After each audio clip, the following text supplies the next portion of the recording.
it's Lauren with the Nerdy Lady, and today I'm joined with Nicole. Hey guys!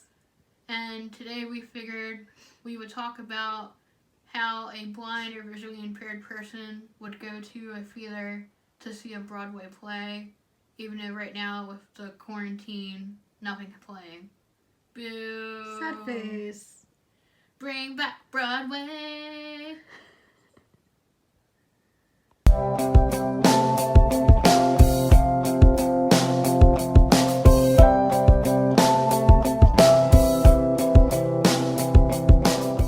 So, the theater that Nicole and I visit often is the Hippadrome, which is located in Baltimore City.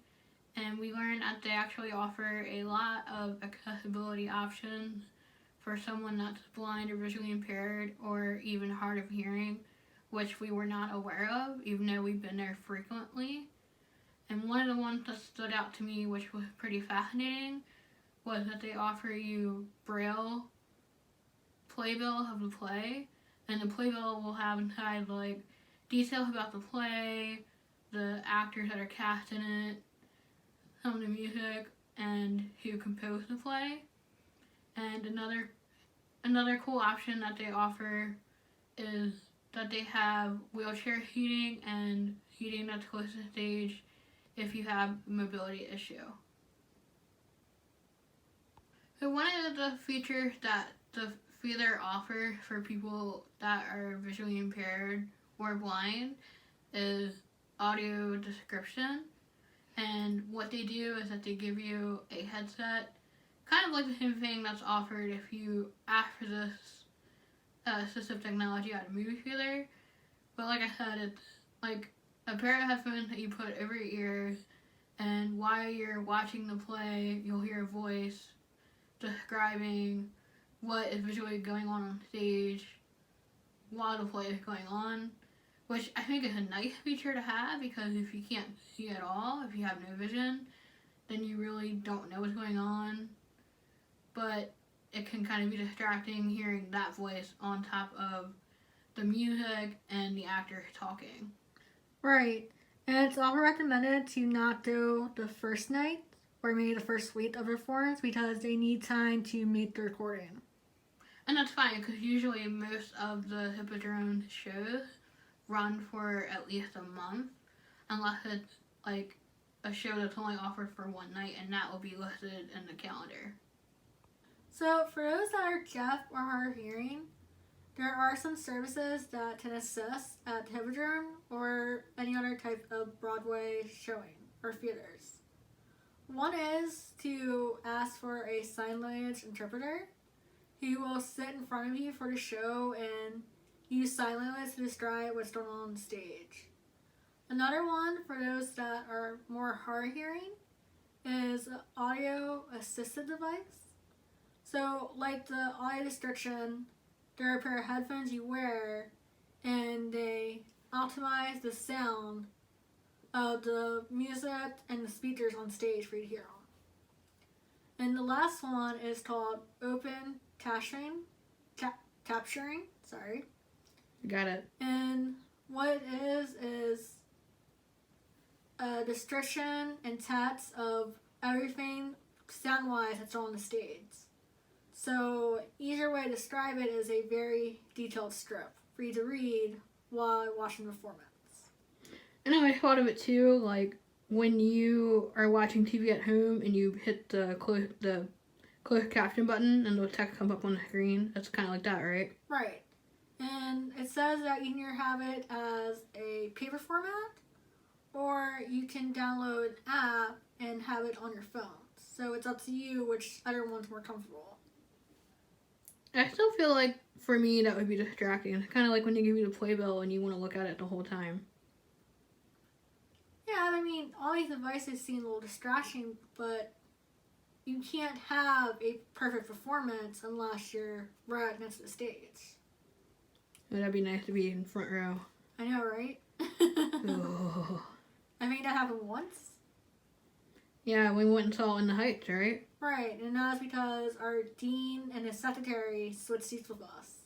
Right, they knew that we were visually impaired and wanted us to enjoy the show. So they're like, here, you take our tickets, we'll take yours, because then everybody still gets to see the show, but you don't have to strain your eyes to see it, and you can have more fun.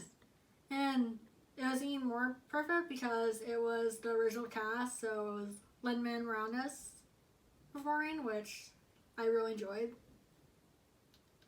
Yeah, I wonder if they recast it now, if they ever bring it back. Because I know they're doing a live...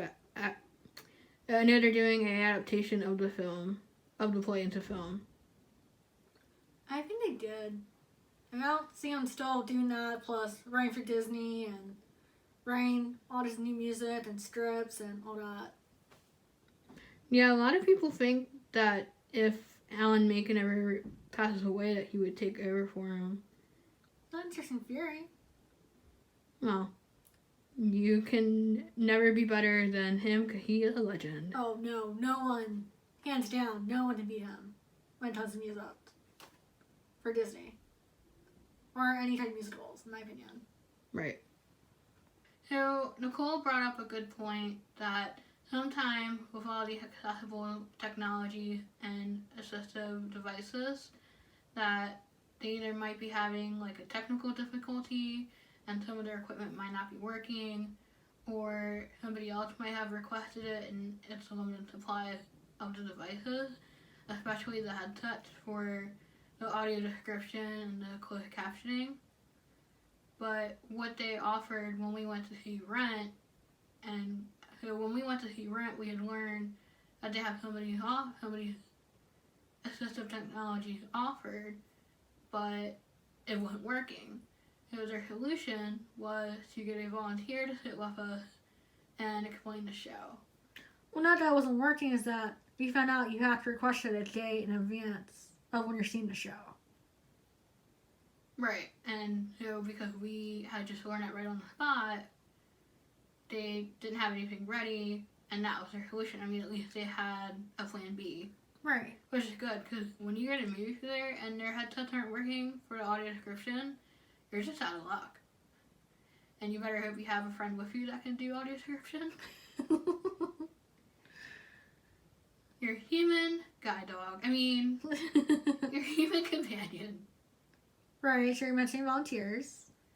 Right. So how it works is a volunteer will sit with you in the theater and offer audio description of what's going on during the play. But the drawback with that, if they really like the play as much as you do, they're going to get drawn into the play and then forget that they're doing audio description. I know. It sounds like it could happen to anybody, and it happened when we went to see Rent. And it would have been really cool if the audio description had worked out, because the lighting for it was candlelight. And techno lights. Yes. So, bad for those who are visually impaired because it wasn't bright enough. And bad for those of us with light sensitivity because the flashes made it too bright. Right. But other than that, it was still a good performance. Yes. I love going to the theater because you get to experience a new form of storytelling. You get to experience a new culture, how they show it in the musical. You get to experience a new song that, you end up playing over and over again when you are being creative and you become addicted to it. And you also get to see the characters and you like. Like, for example, Aladdin, I feel like Jafar and the genie stole the show, where in the movie it's like photos missing on Aladdin and Jasmine. Right, because they're a minor character. Like, they're a supportive cast in the movie. Right. Yeah, so Hippodrome, if you see this and you want us to do a demonstration of these assistive technologies, because I think that would be cool for people to actually see someone that's blind or visually impaired using these instead of just us talking about it. Give us a couple free tickets. We'll be more than happy to be your guinea pig. Or you just have some free tickets to waste and you reopen. Either way. You'll take either one. Yes.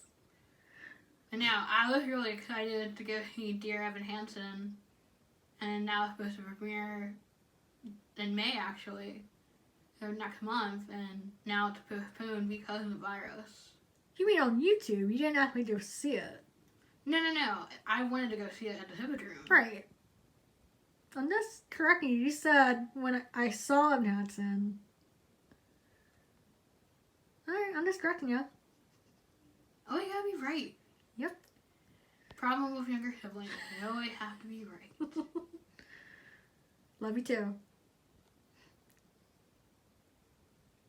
So the YouTube channel shout out for this week is Seeing Blind.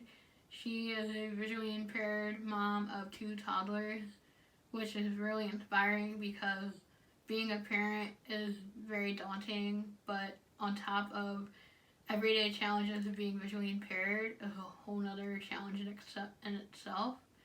And the link to her channel will be in the description below.